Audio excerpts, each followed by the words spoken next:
नमस्कार दर्शक बंधु मु हार्दिक स्वागत करुच्ची आपण मानक विस्मय ए दुनिया चैनल रे। तो चलतु आज आलोचना करवा ओडिशार अवस्थित भारतर चारिधाम मध्यरु अन्यतम धाम विश्व प्रसिद्ध पुरी जगन्नाथ धाम विषय रे। यही जगन्नाथ धाम देखा जी सुंदर सेतिकी रहस्यमय मध्य।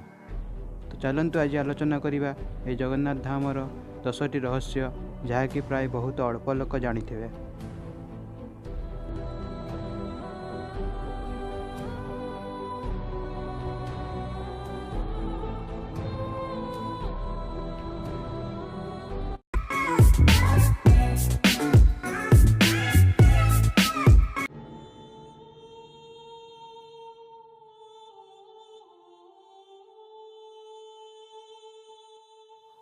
मंदिर उपरे थिबा नीलचक्र अष्टधातुरे निर्मित होइछि। कहुए प्रभु श्रीकृष्ण हाथ में थिबा सुदर्शन चक्र एठारे नीलचक्र नाम पूजा पाउचंती। यही चक्र को आपण जोठारे थाई देखिले मध्य यही चक्र आपणक पटक मुह करी रही भली देखा जाए। यही चक्र एपरी भाव निर्मित होइछि जे यार छाई दिनर कौन सी समय मध्य तले पड़ी न थाए।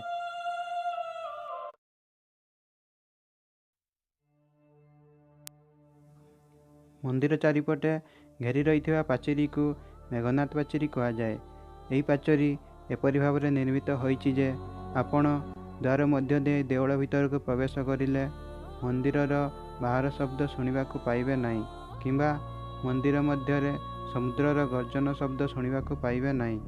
किंतु पाचेरी बाहर पुरी सहरर जेकोसी स्थान थाई मध्य समुद्रर गर्जन शुणा पाइबे।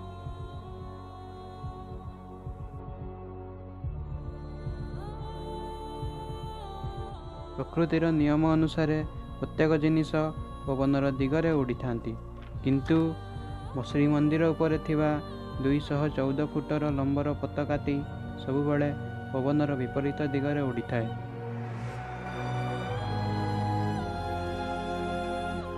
श्रीमंदिर उपरे दिन किंबा राति समय रे कौनसी पक्षी उड़ती नहीं किंबा मंदिर उपरे बसंती नहीं। पुरी श्रीमंदिर रे वर्ष सारा गोटे परिमाणर महाप्रसाद रसाई करा जाइଥାଏ। यही महाप्रसाद प्रतिदिन हजार हजार भक्त सेवन करिथांती, किंतु आश्चर्यर कथा जे यही महाप्रसाद एते परिमाणर भक्त खाइला परे मध्य केबे एहा नियंट होई न थाए।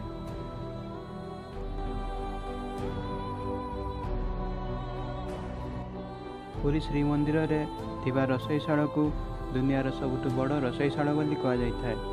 यह रसोईशाला रे प्रतिदिन महाप्रसाद बनाइबा पई 400 रंधाड़ी और 200 सेमानंक सहयोगी काम करिथांती।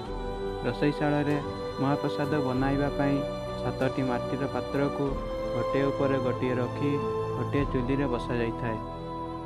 आउ सबुठारु अद्भुत कथा उपरे थिबा पात्रर खाद्य सर्वप्रथम बनी थाए। एहा परे उपरु तल पर्यंत गोटे पर गोटे पात्रर खाद्य बनी थाए।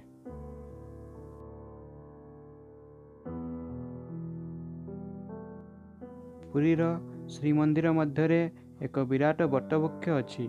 यह श्रीमंदिरर वाम पार्श्वरे अछि। कहुए यही वृक्ष बहु पुरातन कालरू एठारे रही अछि। जेते पवन वर्षा और झड़ हेले मध्य यही वृक्षर कौनसी क्षति हुए नहीं।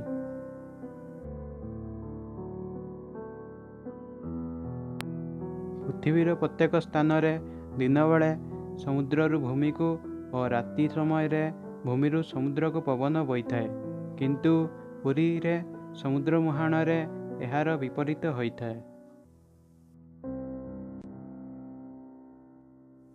मंदिरर पूर्वद्वार बा सिंहद्वार सम्मुख रे थिबा स्तंभ को अरुण स्तंभ कहुए। यह स्तंभ एपरी भाव निर्मित होइछि जे दिनर कौन सी मुहूर्त रे मध्य यार छाई तले पड़ी न थाए।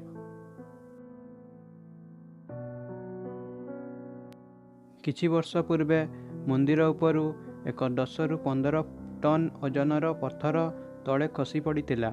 एही पत्थर मंदिरर केउ अंशरू खसीछि ताहा आज पर्यंत कई जानी पारिले नाही। यह आज भी एक रहस्य होई रहिछि।